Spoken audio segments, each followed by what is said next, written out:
नमस्कार साथियों, आप सभी का हमारे YouTube चैनल विद्यालय एजुकेशन में स्वागत है। साथियों, आज हम पढ़ेंगे घटना चक्र की तरफ से जो आपकी करंट अफेयर्स क्विज के रूप में आई है। इसको हम लोग करंट अफेयर्स को कंप्लीट करेंगे और ये 2024 का करंट अफेयर्स इसमें करवाया जाएगा। और ये इसमें विशेष क्या क्या है, तो बिहार एवं उत्तर प्रदेश का परिदृश्य विशेष इसमें दिया हुआ है, ये भी हम लोग कवर करेंगे। और समसामयिक घटनाओं का वस्तुनिष्ठ प्रश्नकोश वार्षिक संकलन जो कि जनवरी 2024 से लेकर के सितंबर 2024 तक का इसमें दिया हुआ है। तो सभी साथियों से अनुरोध है क्लास में अंत तक बने रहें और सभी लोग इस क्लास को अंत तक कीजिएगा। इसकी हम एक क्लास ले चुके हैं जिसमें आपको पूरी क्लास का ओवरव्यू करवाया गया था और आज हमारी ये दूसरी क्लास है जिससे हम लोग अब इसको पेज बाय पेज, यहाँ आज की क्लास में हम लोग पेज नंबर 7 से लेकर के पेज नंबर 10 तक कंप्लीट करेंगे। और साथियों, पेज नंबर 6 तक हम लोगों ने पहले की क्लास में ओवरव्यू कंप्लीट कर लिया था। तो चलिए शुरू करते हैं आज की इस क्लास को बिना किसी देरी के। और कोई भी कमेंट हो, कोई भी सुझाव हो तो क्लास में बताइएगा। आज की क्लास का पहला प्रश्न है, ई गवर्नेंस पर 27वां राष्ट्रीय सम्मेलन 2024 कहाँ आयोजित हुआ था? यह आपका मुंबई में आयोजित हुआ है, याद रखेंगे, यह आपका मुंबई में आयोजित होता है। और ई गवर्नेंस पर 27वां राष्ट्रीय सम्मेलन 2024 आयोजित हुआ है 3 से 4 सितंबर 2024 के मध्य, याद रखेंगे। कहाँ पर? मुंबई, महाराष्ट्र में। और किसके द्वारा आयोजित किया गया? प्रशासनिक सुधार और लोक शिकायत विभाग, इलेक्ट्रॉनिकी और सूचना प्रौद्योगिकी विभाग, भारत सरकार तथा महाराष्ट्र सरकार के द्वारा संयुक्त रूप से इसे शुरू किया गया है।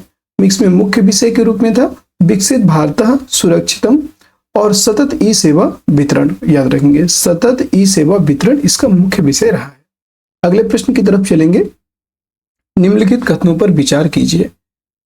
3 से 5 सितंबर 2024 के मध्य प्रधानमंत्री नरेंद्र मोदी ब्रुनेई, दारुसलाम और सिंगापुर की यात्रा पर रहे। क्या यह सही था? एकदम यह कथन एकदम सही है। यह किसी भारतीय प्रधानमंत्री की ब्रुनेई, दारुसलाम की पहली द्विपक्षीय यात्रा थी। ये कथन भी सही है। ये दोनों कथन आपस में सही है और इसका जो राइट आंसर हो जाएगा ये हो जाएगा आपका सी ऑप्शन 1 और 2 दोनों। ठीक है साथियों, यहाँ पे पेन का कलर मैच हो जा रहा है, मैं तो थोड़ा दूसरा कलर हम ले लेते हैं कोई सा भी जो कि आपको ज्यादा थोड़ा सा विजिबल होगा। तो साथियों, इसका राइट आंसर हो जाएगा ऑप्शन नंबर सी 1 और 2 दोनों। ठीक है, प्रधानमंत्री नरेंद्र मोदी की ब्रुनेई, दारुसलाम और सिंगापुर की यात्रा संपन्न हुई और यह 3 से 5 सितंबर 2024 के मध्य यह संपन्न हुई थी। ठीक है, और ब्रुनेई, दारुसलाम प्रधानमंत्री नरेंद्र मोदी अपनी यात्रा के पहले चरण में 3 से 4 सितंबर 2024 के मध्य इस देश की यात्रा पर रहे।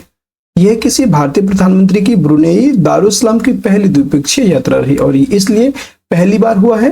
तो पहली बार और पहला प्यार बहुत ज्यादा इंपॉर्टेंट होता है, आप सभी जानते हैं, इतना जल्दी नहीं भूलता है। तो ये अगर आपको नहीं भूलेगा तो फिर एग्जामिनर को कैसे भूलेगा, इसलिए इसको लगाना है आपको इम्पोर्टेंट। ठीक है साथियों, इसे इंपॉर्टेंट रख लीजिए। आपसे एग्जाम में अगर पूछेगा तो आपको भूलना नहीं है, क्वेश्चन को सही करके आना है। आप कैसे भी करके बस आपको माइंड में याद रखना है कि कैसे हम याद कर सकते हैं। तो अगर आपको मेरी ये बात याद आ जाए कि पहली बार जो चीज होती है वो जल्दी भूलती नहीं है, तो आपको यहाँ से इसे पकड़ लेना है। और इस यात्रा के दौरान क्या क्या हुआ? प्रधानमंत्री ने ब्रुनेई, दारुसलाम के सुल्तान हाजी हसनल बोल्किया से मुलाकात की और इसी यात्रा के दौरान प्रधानमंत्री ने ब्रुनेई, दारुसलाम में भारतीय उच्चायोग के नए चांसरी परिसर का भी उद्घाटन किया। तो यहाँ पे इंपॉर्टेंट क्या है, किसका उद्घाटन किया है? चांसरी परिसर का। सिंगापुर में बात करेंगे तो सिंगापुर में भी अभी गए थे। तो 4 से 5 सितंबर 2024 के मध्य प्रधानमंत्री नरेंद्र मोदी सिंगापुर की यात्रा पर रहे और यह प्रधानमंत्री की सिंगापुर की 5वीं यात्रा है, मतलब पहले 5वीं बार जा चुके हैं। इस यात्रा के दौरान प्रधानमंत्री नरेंद्र मोदी ने सिंगापुर के प्रधानमंत्री लॉरेंस वोंग से मुलाकात की और दोनों नेताओं ने भारत सिंगापुर रणनीतिक साझेदारी की प्रगति की समीक्षा की और आपसी हित के क्षेत्रीय और वैश्विक मुद्दों पर विचारों का आदान प्रदान किया। ठीक है, तो साथियों, उम्मीद है कि आपको ये क्लास पसंद आ रही होगी और ये करंट अफेयर्स क्विज है, आपको इसी तरह से सारे क्वेश्चन करने को मिलेंगे। ठीक है, किसी भी क्वेश्चन में आपको डाउट हो तो आप हमसे बाद में पूछ सकते हैं। और एक पॉइंट यहाँ पे और है, साथ ही प्रधानमंत्री ने सिंगापुर के राष्ट्रीय थर्मन षणमुगरत्नम से भी मुलाकात की थी। अब सिंगापुर के राष्ट्रपति हैं थर्मन षणमुगरत्नम, याद रखिएगा। अगला प्रश्न नंबर अगला है, 3 सितंबर 2024 को पश्चिम बंगाल विधानसभा के द्वारा पारित अपराजिता महिला एवं बाल विधेयक, पश्चिम बंगाल आपराधिक कानून संशोधन विधेयक 2024 के प्रावधानों के संबंध में निम्न विकल्पों में कौन सा सही नहीं है, ये बताना है। इसमें कौन सा सही नहीं है? इस विधेयक में बलात्कार और हत्या के दोषी व्यक्ति के लिए फांसी की सजा का प्रावधान है। यह एकदम सही है। पूछा है कौन सा सही नहीं है। इसमें चार्जशीट दायर करने वाले 40 दिनों की अवधि के भीतर सजा सुनाने का प्रावधान है, तो ये गलत है आपका। इसमें 40 दिनों की अवधि के भीतर नहीं है, ये गलत हो जाएगा। अपराधी की मदद करने पर 5 वर्ष की सजा का प्रावधान है, एकदम सही है। पीड़िता की पहचान उजागर करने वालों के खिलाफ 3 से 5 वर्ष की सजा का भी प्रावधान किया गया है। अगर कोई भी अपराधी जो पीड़िता की पहचान को उजागर करता है उसको भी इसके लिए सजा दी जाएगी। यह भारत जो बांग्ला मतलब कि आपका अभी जो हुआ है ये विधेयक पारित हुआ है उसमें ये प्रावधान किए गए हैं, याद रखेंगे। ठीक है साथियों, नेक्स्ट प्रश्न है आपका अपराजिता महिला एवं बाल विधेयक पश्चिम बंगाल आपराधिक कानून संशोधन विधेयक 2024 है। ठीक है, पश्चिम बंगाल विधानसभा द्वारा पारित 3 सितंबर 2024 को यह पारित होता है और उद्देश्य क्या है, तो बलात्कार यानी कि रेप और यौन अपराधों से संबंधित नए प्रावधानों के माध्यम से महिलाओं और बच्चों की सुरक्षा को मजबूत करना है। विधेयक में किए गए नए प्रावधान कौन कौन से हैं, तो बलात्कार और हत्या के दोषी व्यक्ति के लिए फांसी की सजा का प्रावधान हुआ है और यही यदि पीड़िता की मृत्यु हो जाती है या कोमा में चली जाती है तो इसमें फांसी की सजा तक का प्रावधान किया गया है इस नए विधेयक में। चार्जशीट दायर करने के 36 दिनों की अवधि के भीतर मृत्यु दंड का प्रावधान किया गया है। वहां पे 40 दिया हुआ था इसलिए गलत था, 36 डेज यहाँ पे ये बहुत इंपॉर्टेंट है। 36 दिनों के भीतर उसको फांसी दे दी जाएगी। पुलिस द्वारा 21 दिन में जांच पूरा करने का प्रावधान है और वैध कारणों से 15 दिनों का विस्तार संभव है। अपराधी की मदद करने पर 5 वर्ष की कैद की सजा का प्रावधान है और प्रत्येक जिले में पुलिस उपाधीक्षक के नेतृत्व में स्पेशल अपराजिता टास्क फोर्स बनाने का भी इसमें प्रावधान किया गया है। अगला प्रश्न है 2 सितंबर 2024 को केंद्रीय मंत्रिमंडल द्वारा मंजूर किए गए डिजिटल कृषि मिशन के संबंध में विकल्प में कौन सा कथन या कौन सा तथ्य सही नहीं है, ये बताइएगा। कौन सा तथ्य इसमें सही नहीं है। इस मिशन के लिए परिव्यय राशि 2817 करोड़ रुपए है, क्या ये सही है? आपको याद भी रखने हैं, तो ये आपका एकदम सही है। परिव्यय राशि में 1740 करोड़ रुपए का केंद्रांश शामिल है, ये गलत है आपका। इस मिशन की परिकल्पना डिजिटल कृषि पहलों का समर्थन करने वाली एक व्यापक योजना के रूप में की गई है, ये कथन सही है। और इस मिशन के तहत ही बनाए जाने वाले 3 DPI में एग्रीस्टैक, कृषि निर्णय सहायता प्रणाली और मृदा प्रोफाइल मैपिंग शामिल है। तो तीसरा भी इसमें, चौथा भी इसमें शामिल है। बी ऑप्शन इसका सही नहीं है। ये इसमें पूछा गया है कि कौन सा केंद्रीय मंत्रिमंडल द्वारा मंजूर किए गए डिजिटल कृषि मिशन के संबंध में सही नहीं था। तो ये आपका बी ऑप्शन सही नहीं है। इसके बारे में देख लीजिए, मैं आपको विस्तार से बताता हूँ क्या है इसका। डिजिटल कृषि मिशन, जो डिजिटल कृषि मिशन है इसके बारे में देखिएगा सभी साथी। और सभी साथी को किसी भी प्रकार का किसी भी क्वेश्चन में डाउट होता है तो आप जरूर से जरूर बिना संकोच हमसे पूछ सकते हैं। डिजिटल कृषि मिशन, इस मिशन को मंजूरी दी गई 2 सितंबर 2024 को। मंजूरी कहां से मिली है, तो केंद्रीय मंत्रिमंडल के द्वारा इसको मंजूरी प्रदान की गई। और परिव्यय राशि कितनी है, 2817 करोड़। इस परिव्यय राशि में केंद्रांश की बात करेंगे तो 1940 है, ना कि 1740 है, 1940 आपको याद रखना है, 1940। इस मिशन की परिकल्पना की गई है तो डिजिटल कृषि पहलों का समर्थन करने वाली एक व्यापक योजना के रूप में इसकी परिकल्पना की गई है। अगला है व्यापक योजना में शामिल है डिजिटल सार्वजनिक अवसंरचना का निर्माण करना और डिजिटल सामान्य फसल अनुमान सर्वेक्षण DGCIS को लागू करना और केंद्र राज्य सरकारों और शैक्षणिक और अनुसंधान संस्थानों द्वारा अन्य IT पहलों को भी अपनाना। नेक्स्ट है, इस मिशन के तहत बनाए जाने वाले 3 DPI कौन कौन से, एग्रीस्टैक, कृषि निर्णय सहायता प्रणाली और मृदा प्रोफाइल मैपिंग। इसमें 3 मिशन बनाए गए हैं। अगला प्रश्न है अगला, अगस्त 2024 में किसकी अध्यक्षता में संसद की लोक लेखा समिति PAC पब्लिक अकाउंट कमेटी का गठन किया गया है, यह बताना है। लोक लेखा समिति याद रखेंगे, इसमें जो है KC वेणुगोपाल की अध्यक्षता में लोक लेखा समिति का गठन किया गया है। लोक लेखा समिति के बारे में आपको पूरा नॉलेज दिया जाएगा, यहाँ पे ध्यान दीजिएगा, डी ऑप्शन करेक्ट हो जाएगा। लोक लेखा समिति पब्लिक अकाउंट कमेटी का गठन होता है, कब हुआ है, तो अगस्त 2024 में। किसके द्वारा, तो लोकसभा अध्यक्ष ओम बिरला। वर्तमान में लोकसभा अध्यक्ष कौन है, आप सभी जानते हैं कि वर्तमान में तीसरी बार भी लोकसभा अध्यक्ष बने हैं आपके ओम बिरला। ठीक है, और समिति की अध्यक्षता कौन करेंगे? वरिष्ठ कांग्रेसी नेता केसी वेणुगोपाल। इस समिति में लोकसभा के 15 सदस्य, ये बहुत इंपॉर्टेंट है, आपसे पूछा जाता है। राज्यसभा के 7 सदस्य शामिल होते हैं। परंपरागत रूप से लोक लेखा समिति का अध्यक्ष विपक्षी दल के नेता को बनाया जाता है। और विपक्षी दल के नेता कौन है? तो विपक्षी दल के नेता तो आपके जो है राहुल गांधी जी हैं, लेकिन यहाँ पे इस समिति की जो अध्यक्षता है वो है कांग्रेसी नेता केसी वेणुगोपाल के द्वारा की जाएगी। यह समिति भारत सरकार के खर्चों की लेखा परीक्षा करने वाली समिति है और यह समिति प्राक्कलन समिति की जुड़वा बहन के रूप में जानी जाती है। इसके अलावा भाजपा सांसद संजय जायसवाल की अध्यक्षता में प्राक्कलन समिति का गठन किया गया और साथ ही भाजपा सांसद बैजयंत पांडा की अध्यक्षता में सरकारी उपक्रमों की समिति का भी गठन किया गया है। नेक्स्ट प्रश्न है आपका, अगस्त 2024 में भारत में 3 नए आर्द्रभूमि को रामसर स्थल में घोषित किया गया है। रामसर स्थल में 3 नए आर्द्रभूमि स्थल घोषित किए गए। इन 3 नए रामसर स्थल के साथ भारत में अब कुल रामसर स्थलों की संख्या कितनी हो गई है?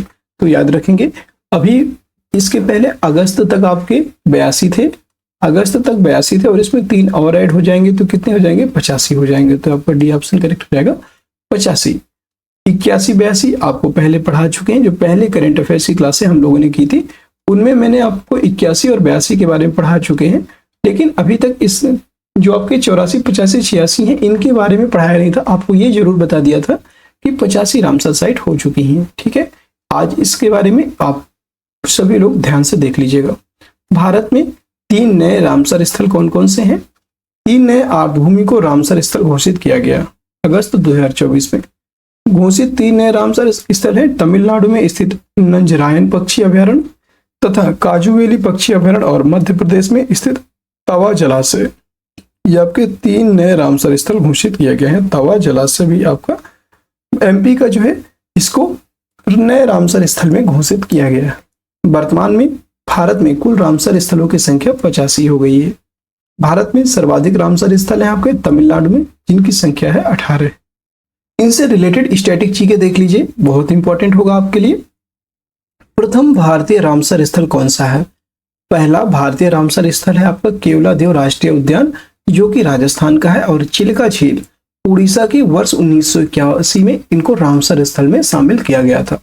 और सबसे अधिक रामसर स्थलों वाले देश कौन कौन से हैं? तो सबसे ज्यादा रामसर स्थल है यूनाइटेड किंगडम यूके में है 175 और मैक्सिको में है 142 और भारत में हो गए आपके 85।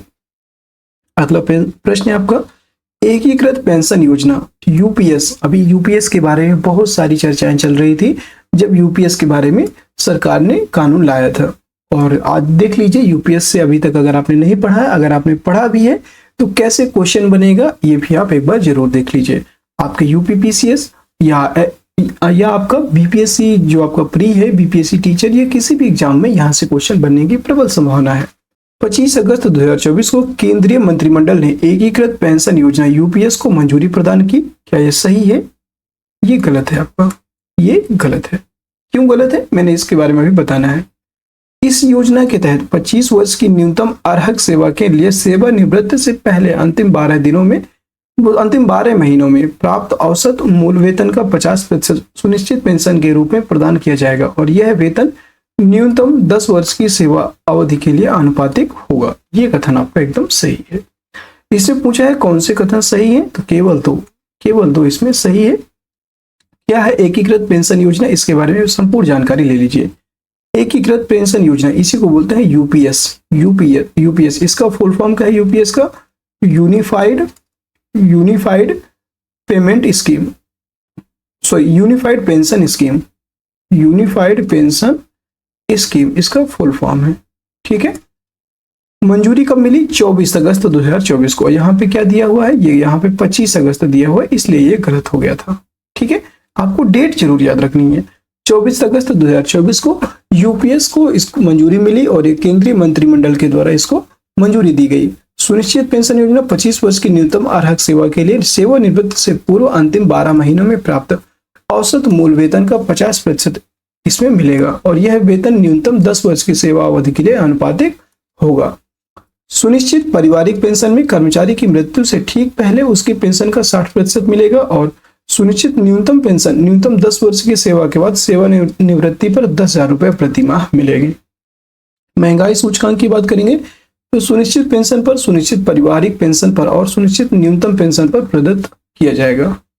नेक्स्ट पॉइंट है 30 अगस्त 2024 को प्रधानमंत्री नरेंद्र मोदी द्वारा महाराष्ट्र के पालघर में उद्घाटित और शिलान्यास की गई परियोजनाओं के संबंध में विकल्प में कौन सा तथ्य सही नहीं है। इसमें बताना है कि कौन सा तथ्य सही नहीं है। प्रधानमंत्री ने वाड़वड़ बंदरगाह की आधारशिला रखी जिसकी कुल परियोजना लागत लगभग 76,000 करोड़ रुपए है। तो इसमें ये तो एकदम सही है। जो वाड़वड़ बंदरगाह है इसकी आधारशिला प्रधानमंत्री नरेंद्र मोदी जी के द्वारा रखी गई है। 76,000 करोड़ रुपए इसकी कुल लागत आंकी गई है, ये सही है। वाड़वड़ बंदरगाह पालघर जिले के दहानू शहर के पास स्थित है, ये कथन भी एकदम सही है। पालघर जिले में दहानू शहर है आपका और वहां पर वाड़वड़ बंदरगाह स्थित है। प्रधानमंत्री ने लगभग 1560 करोड़ रुपए की 218 मत्स्य पालन परियोजनाओं का लोकार्पण और शिलान्यास भी किया था, ये कथन भी सही है। और उन्होंने वेसल कम्युनिकेशन परियोजना का शुभारंभ किया, ये आपका यहाँ पे मिस्टेक है, इसमें यही आपका गलत है, डी ऑप्शन। ठीक है, अब एक बार देख लीजिए वाड़वड़ बंदरगाह क्या है। वाड़वड़ बंदरगाह के बारे में एक बार आप सभी साथी देख लीजिए। इस बंदरगाह की आधारशिला रखी गई प्रधानमंत्री नरेंद्र मोदी जी के द्वारा पालघर महाराष्ट्र में और 30 अगस्त 2024 को इसकी आधारशिला रखी जाती है। यह बंदरगाह स्थित है पालघर जिले के दहानू शहर के पास। इस परियोजना की कुल लागत है 76,000 करोड़ रुपए। यह बंदरगाह होगा भारत के सबसे बड़े गहरे पानी के बंदरगाहों में से एक, जो पारगमन समय और लागत को कम करते हुए अंतर्राष्ट्रीय शिपिंग मार्गों से सीधा संपर्क प्रदान करेगा।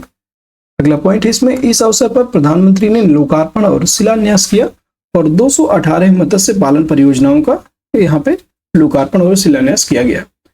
इन मत्स्य पालन परियोजनाओं की लागत लगभग 1560 करोड़ रुपए आंकी गई है।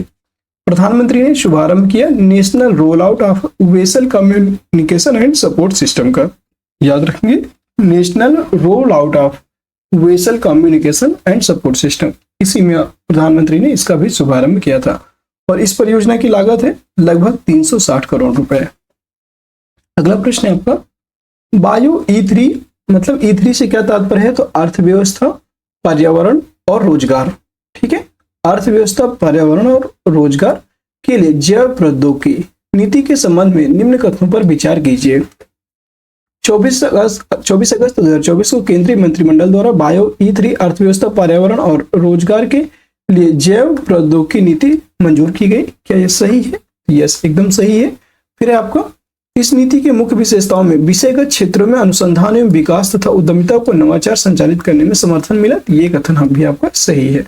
दोनों कथन सही हैं और पूछ रहे हैं कौन से सही हैं, एक और दो, दोनों। सी ऑप्शन इसका करेक्ट हो जाएगा, याद रखेंगे।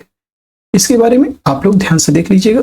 बायो E3 अर्थव्यवस्था मतलब यानी कि आप जानते हैं इकोनॉमी, इन्वायरमेंट, आपका पर्यावरण और रोजगार के लिए जैव प्रौद्योगिकी नीति यहाँ पे E3 इसी से संबंधित है और इसको मंजूरी मिली थी 24 अगस्त 2024 को। मंजूरी प्रदत्त किसने किया? केंद्रीय मंत्रिमंडल के द्वारा इसको मंजूरी प्रदान की गई और यह जैव प्रौद्योगिकी विभाग के उच्च प्रदर्शन वाले जैव विनिर्माण को बढ़ावा देने के लिए इसको शुरू किया गया। इस नीति की मुख्य विशेषताओं में शामिल है विषयगत क्षेत्रों में अनुसंधान एवं विकास तथा उद्यमिता को नवाचार संचालित समर्थन। नेक्स्ट है, इसमें तीव्रता आएगी तो जैव विनिर्माण एवं बायो AI हब तथा बायो फाउंड्री की स्थापना करके प्रौद्योगिकी विकास और व्यवसायीकरण में तीव्रता आएगी। अगला प्रश्न है आपका, निम्न कथनों पर विचार कीजिए। निम्न कथनों पर विचार करना है। पहला कथन है 21 से 23 अगस्त 2024 के मध्य प्रधानमंत्री नरेंद्र मोदी पोलैंड एवं यूक्रेन की यात्रा पर रहे। यह कथन एकदम सही है। विगत 25 वर्षों में किसी भारतीय प्रधानमंत्री की यह पहली पोलैंड यात्रा है, ये आपका गलत है। वर्ष 1992 में भारत यूक्रेन के बीच राजनयिक संबंध स्थापित होने के बाद यह किसी भारतीय प्रधानमंत्री की यूक्रेन की पहली यात्रा है, ये कथन एकदम सही है। तो इसमें पहला और तीसरा कथन सही है। उपयुक्त में से कौन से कथन सही है? तो आपका केवल 1 और 3, ये ऑप्शन करेक्ट हो जाएगा। प्रधानमंत्री नरेंद्र मोदी की पोलैंड एवं यूक्रेन की यात्रा हुई संपन्न। कब होती है? 21 से 23 अगस्त 2024 के मध्य और पोलैंड की यात्रा में वे 21-22 अगस्त 2024 के मध्य इस देश की यात्रा पर रहे। उल्लेखनीय है कि विगत 45 वर्षों में किसी भारतीय प्रधानमंत्री की यह पहली पोलैंड यात्रा है। अब वहां पे दिया हुआ था 25 वर्ष, तो यह आपको 45 वर्ष याद रखेंगे, 25 वर्ष नहीं है। ठीक है, 25 वर्ष नहीं है, 45 वर्ष है। भारत और पोलैंड के बीच वर्ष 1954 में राजनयिक संबंध स्थापित हुए और वर्ष 2004 में यूरोपीय संघ में शामिल होने के बाद मध्य यूरोप में पोलैंड भारत का प्रमुख आर्थिक भागीदार बन गया और प्रधानमंत्री नरेंद्र मोदी का पोलैंड की राजधानी वार्सा में औपचारिक स्वागत किया गया। यहाँ से आपको एक चीज और मालूम चल गया कि पोलैंड की राजधानी क्या है। पोलैंड की राजधानी है वार्सा। इस यात्रा के दौरान उन्होंने पोलैंड के प्रधानमंत्री डोनाल्ड टस्क तथा राष्ट्रपति आंद्रेज सेबेस्टियन डूडा से मुलाकात की। यहाँ के प्रधानमंत्री कौन है? डोनाल्ड टस्क और राष्ट्रपति हैं आंद्रेज सेबेस्टियन डूडा। ठीक है, तो साथियों यहाँ तक आपको उम्मीद है समझ में आ गया होगा। और यूक्रेन की यात्रा की बात कर लेते हैं।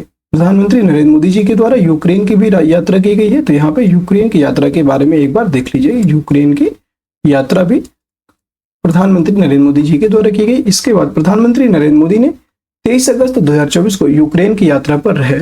उल्लेखनीय है कि वर्ष 1992 में भारत यूक्रेन के बीच राजनयिक संबंध स्थापित होने के बाद यह किसी भारतीय प्रधानमंत्री की इस देश की पहली यात्रा है। यूक्रेन की राजधानी कीव में प्रधानमंत्री ने यूक्रेन के राष्ट्रपति व्लादिमीर जेलेंस्की से मुलाकात की और इस दौरान प्रधानमंत्री ने यूक्रेन सरकार को 4 अर्थात भीष्म सहयोग, हित और मैत्री के लिए भारत स्वास्थ्य पहल क्यूब्स सौंपे थे। इस यात्रा के दौरान दोनों देशों के बीच हस्ताक्षरित समझौता ज्ञापन पर इस प्रकार हस्ताक्षर भी हुए थे।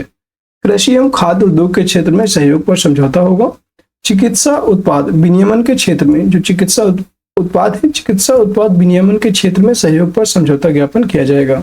और तीसरा है इसमें उच्च प्रभाव सामुदायिक विकास परियोजनाओं के कार्यान्वयन के लिए भारतीय मानवीय अनुदान सहायता के संबंध में समझौता ज्ञापन किया गया और दोनों देशों के बीच वर्ष 2024 से 28 के लिए सांस्कृतिक सहयोग कार्यक्रम शुरू किया गया।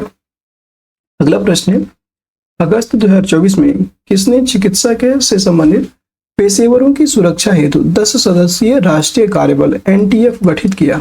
बताना है। यह उच्चतम न्यायालय, ये ऑप्शन करेक्ट हो जाएगा। उच्चतम न्यायालय यानी कि सुप्रीम कोर्ट। ठीक है, सुप्रीम कोर्ट इसका राइट आंसर हो जाएगा। ठीक है, चिकित्सा से संबंधित पेशेवरों की सुरक्षा हेतु 10 सदस्यीय राष्ट्रीय कार्यबल NTF गठित किया गया और इसमें 20 अगस्त 2024 को यह गठित होता है। इसके द्वारा उच्चतम न्यायालय के द्वारा गठित होता है और इसमें उल्लेख किया गया है कि उच्चतम न्यायालय ने पश्चिम बंगाल के कोलकाता के RG गर्ग मेडिकल कॉलेज एवं अस्पताल के प्रशिक्षु डॉक्टर के साथ कथित दुष्कर्म और हत्या के मामले में स्वतः संज्ञान सुनवाई करते हुए इस कार्यबल का गठन किया। यह कार्यबल चिकित्सा से संबंधित पेशेवरों की सुरक्षा, भलाई और अन्य संबंधित मामलों की जांच करेगी। उच्चतम न्यायालय की निगरानी वाला यह कार्यबल चिकित्सा पेशेवरों की सुरक्षा सुनिश्चित करने हेतु एक राष्ट्रीय प्रोटोकॉल तैयार करेगा। अगला प्रश्न है आपका, प्रश्न दिया हुआ है, निम्न कथनों पर विचार कीजिए। 20 अगस्त 2024 को तीसरा भारत जापान 2+2 मंत्री स्तरीय संवाद 2024 नई दिल्ली में संपन्न हुआ। यह कथन एकदम सही है और इसमें भारत का प्रतिनिधित्व प्रधानमंत्री नरेंद्र मोदी ने किया। उपयुक्त कथनों में से कौन से कथन सही हैं? तो इसमें कौन से कथन सही हैं ये बताना है और देख लीजिएगा सभी साथी ध्यान से। इसका देखा जाए तो इसमें सिर्फ केवल एक कथन सही है, यह ऑप्शन करेक्ट हो जाएगा। ठीक है, भारत जापान 2+2 मंत्री स्तरीय संवाद 2024 आयोजित होता है और यह 20 अगस्त 2024 को आयोजित हुआ। नई दिल्ली में इसका आयोजन किया गया और भारतीय पक्ष की ओर से भाग लिए हैं रक्षा मंत्री राजनाथ सिंह और विदेश मंत्री डॉक्टर S जयशंकर ने इनमें भाग लिया है। दूसरे हैं जापानी पक्ष की ओर से भाग लिया है रक्षा मंत्री किहारा मिनोरू और विदेश मंत्री योको कामिकावा। याद रखिएगा। वर्तमान में भारत के 4 प्रमुख रणनीतिक साझेदारों जैसे संयुक्त राष्ट्र अमेरिका, ऑस्ट्रेलिया, जापान तथा रूस के साथ 2+2 संवाद शामिल है। अगला प्रश्न है, निम्न कथनों पर विचार कीजिए। 19 से 21 अगस्त 2024 के मध्य मलेशिया के प्रधानमंत्री दातो सेरी अनवर बिन इब्राहिम भारत की राजकीय यात्रा पर रहे। ठीक है, तो ये कथन आपको एकदम सही है और इस यात्रा के दौरान दोनों देशों के बीच 9 समझौता ज्ञापनों पर हस्ताक्षर हुए। याद रखेंगे, इसमें 9 समझौता ज्ञापन पर हस्ताक्षर होते हैं। तो दूसरा कथन भी सही है और इसमें पूछ रहा है कौन सा कथन सही है, तो इसमें 1 और 2 दोनों सी ऑप्शन राइट हो जाएगा। मलेशिया के प्रधानमंत्री दातो सेरी अनवर बिन इब्राहिम की भारत की राजकीय यात्रा संपन्न हुई।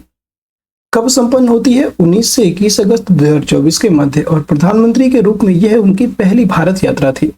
उल्लेखनीय है कि भारत और मलेशिया के बीच मजबूत ऐतिहासिक, सामाजिक और सांस्कृतिक संबंध इसमें शामिल होंगे, या इसमें भारत और मलेशिया के बीच जितने भी ऐतिहासिक, सामाजिक और सांस्कृतिक संबंध है ये आपस में मजबूत होंगे। वह महात्मा गांधी को श्रद्धांजलि देने के लिए राजघाट भी गए थे। ठीक है, इसके बाद उन्होंने प्रधानमंत्री नरेंद्र मोदी के साथ द्विपक्षीय वार्ता की। इसके साथ ही उन्होंने राष्ट्रपति द्रौपदी मुर्मू तथा विदेश मंत्री डॉक्टर एस जयशंकर से मुलाकात की। इस यात्रा के दौरान दोनों देशों के बीच 9 समझौता ज्ञापन पर हस्ताक्षर हुए थे। कौन कौन से देश? भारत और मलेशिया के बीच में। ठीक है, और इस दौरान दोनों देशों के बीच हुई प्रमुख घोषणाएं इस प्रकार हैं। कौन कौन सी घोषणाएं हुई हैं यहाँ पे आप देख लीजिएगा। मलेशिया को मलेशिया को यहाँ पे देखा जाए तो लगभग 2 लाख मीट्रिक टन सफेद चावल का विशेष आवंटन होगा। International big cat alliance IBCA में मलेशिया संस्थापक सदस्य के रूप में शामिल हुआ। और university Tunku Abdul Rahman U2AR Malaysia में आयुर्वेद चेयर की स्थापना होती है। ठीक है, और साथियों आज की क्लास में हम लोग यहीं तक कवर किए, और कल की क्लास में इसके आगे के जो भी टॉपिक होंगे, जितने भी प्रश्न होंगे, कल की क्लास में हम लोगों ने कवर करना है। ठीक है, और साथियों आज की क्लास में हम पेज नंबर 7 से लेकर के 10 पेज नंबर तक हम लोगों ने कंप्लीट कर लिया है। कल की क्लास में हम पेज नंबर 11 से कंप्लीट करेंगे, आगे 11 से लेकर के लगभग 15 पेज नंबर तक कंप्लीट करेंगे, ताकि कोशिश रहेगी कि आपकी नवंबर लास्ट तक आपकी ये कंप्लीट हो जाए। 2 महीने का हमारे पास, 1.5 से 2 महीने में हम लोग इसको कंप्लीट करेंगे, और ये पूरी बुक से आपका पूरा 1 ईयर का करंट अफेयर्स लगभग कंप्लीट हो जाएगा। और जो सितंबर के आगे का जो करंट अफेयर्स है उसको हम स्पीडी करंट अफेयर्स के माध्यम से कवर करने का पूरा प्रयास करेंगे। और जब अगली करंट अफेयर्स घटना चक्र की आएगी तो उसके माध्यम से भी आपको करवाया जाएगा। और साथियों उम्मीद है कि आप सभी को हमारे द्वारा करवाई जा रही क्लास पसंद आई होगी। अगर साथियों क्लास पसंद आई है तो एक बार सभी से, जितने भी साथी हैं सभी साथियों से बहुत बहुत अनुरोध है कि जितने भी साथी हैं सभी साथी क्लास को लाइक कर दें। जितने भी साथी जुड़े हैं क्लास को लाइक कर दीजिए, शेयर कर दीजिए सभी साथी। और चैनल में नए हैं तो चैनल को सब्सक्राइब भी जरूर कर लीजिएगा, ताकि आगे आने वाली सारी वीडियोज की नोटिफिकेशन आप सभी को प्राप्त हो जाए। और फिर मिलते हैं किसी नेक्स्ट क्लास में, तब तक के लिए जय हिंद, जय भारत। आप सभी का दिन शुभ हो।